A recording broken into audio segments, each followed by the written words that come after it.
Hello. First, I want to tell you about myself.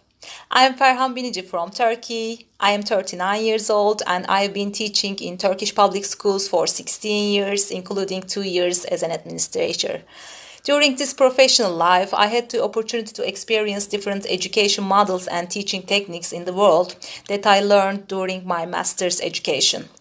I have a fun and energetic nature. My interests are doing Pilates, Latin dances, listening to music, and psychology. I follow psychological news, movies, and books that examine human behavior with interests. It gives me a pleasure to get to know different people and cultures by traveling abroad and to discover new tastes by applying new recipes that I have learned or researched in my kitchen. Question 2. Tell me about the 3 people who have most influenced your own education and educational career. The first is Mustafa Kemal Atatürk, one of the world's greatest leaders and the founder of the Turkish Republic. The second is my primary school teacher, and the third is my father. The common feature of these 3 important people in my life is that they have a broad worldview, love to read and improve themselves, are forward thinking, and can establish positive relationships with people from all cultures. Unfortunately, my father and Atatürk are not alive, but their teachings will always continue to guide me and illuminate my life path. Question 3. What subject do you currently teach and why did you choose to be a teacher? In preschool education institutions in Turkey, there is only one teacher in the classroom and they implement the entire curriculum in all aspects.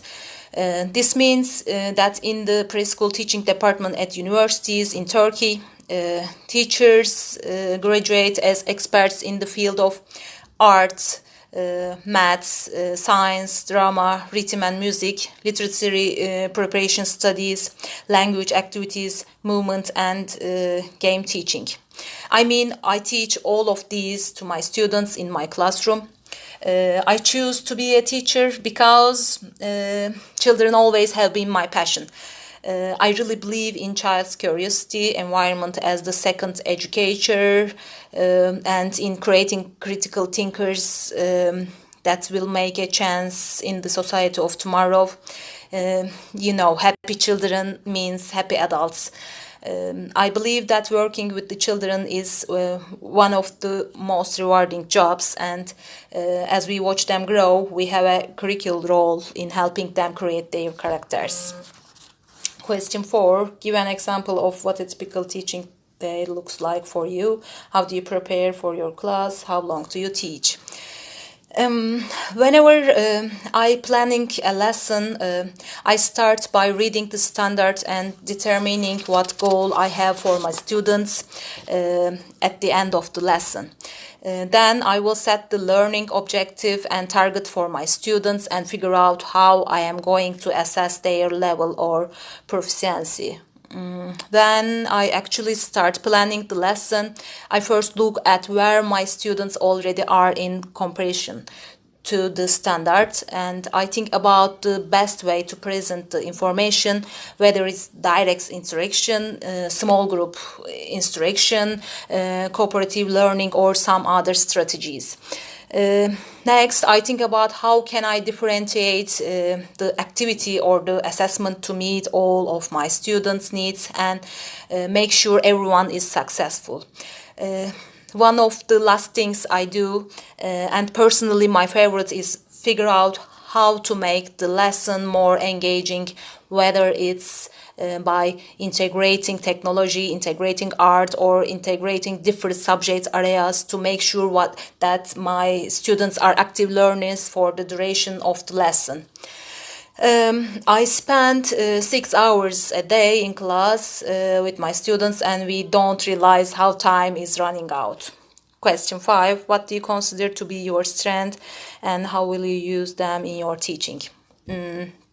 I can communicate quickly and positively with children all of ages, and I am able to get down to their level and have fun with them. I have high empathy skills, so I can predict how my students will enjoy learning. Uh, Question 6, describe your teaching style and how you accommodate the different learning styles of the students in your classes. I think that the foundation of preschool education is to teach children to learn and to make them love it. For this reason, I adopt project-based education as much as possible for holistic development, and try to listen to children, determine the daily flow through the questions they are curious about within the curriculum, and guide their learning in line with their needs. I adopt problem solving and game based approaches. I also provide supportive environments for them to learn from each other. I use brainstorming, question answers, drama, role playing, experiment, educational game, and observation techniques in the classroom. The most important factor affecting my choice of method and technique is the developmental level of my students. It's effective in my choices in the activities that I will implement every day. Question 7, describe your expectation for student behavior. There is no such thing as a perfect student, perfect school, or perfect teacher. The important thing is to do our best under the conditions we are in and to create a positive classroom environment.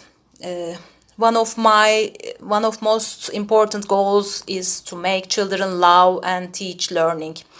I believe teachers should establish a positive and productive learning environment and should expect great things from all of their students.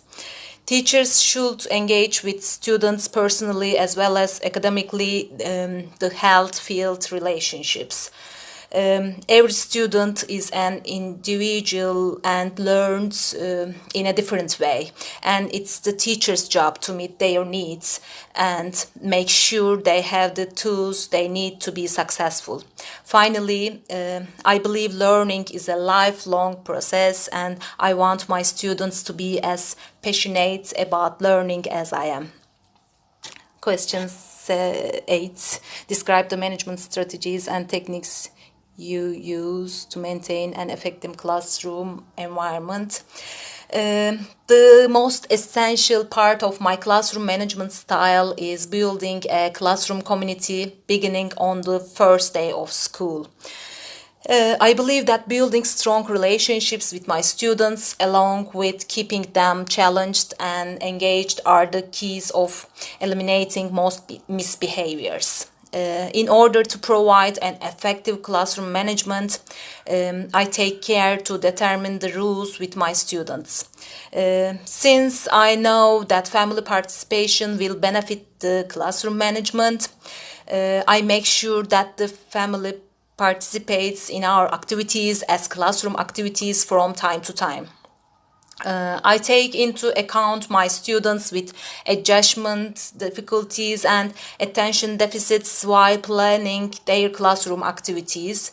For example, I use applied, game-supported, and active activities more intensively to keep the attention of my students with attention deficit. I ask my active students for help and support in the classroom and give them tasks. I treat all children fairly and equally.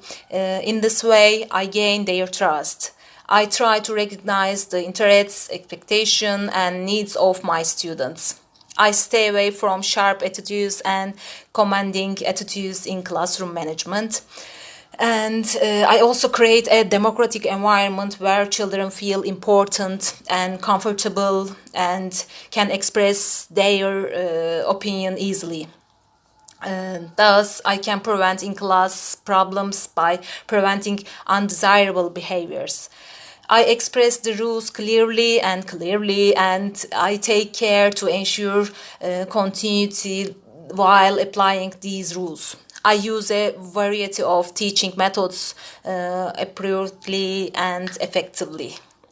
Question 9. What methods do you use to grade your students and track their progress?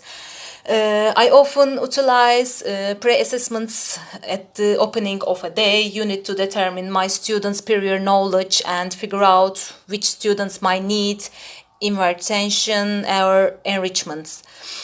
For any subject, I use something called clipboard quizzing, which is basically a spreadsheet and that I keep with all my students' names and all the standards for every lesson, and I can easily mark student performance when I am working with them in a small group or observe them working independently.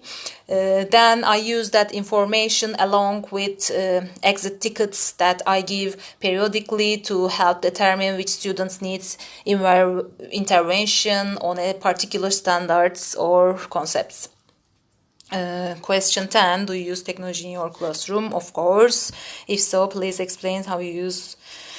In my classroom, I am going to implement the use of iPads and computers for my students to use. I am going to encourage my students to go on our class website and play games to help them better learn in the content which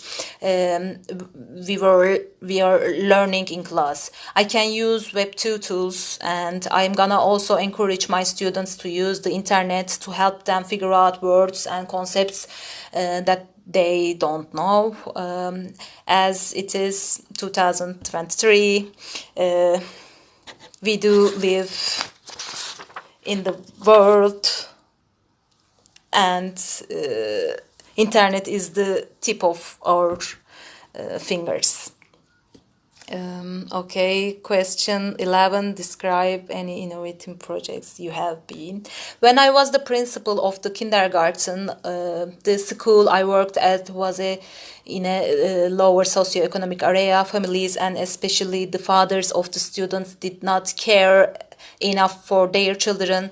I planned activities and festivals with families in a systematic and organized way by carrying out a family participation project. We gave regular seminars to families, organized competitions, and open-air festivals in which fathers were involved. We taught families how to spend quality time with their children and how to communicate with them. This national project, which we carried out as a school, was awarded by the provincial regional commissions. Question 12. Tell us about a golden teaching moment.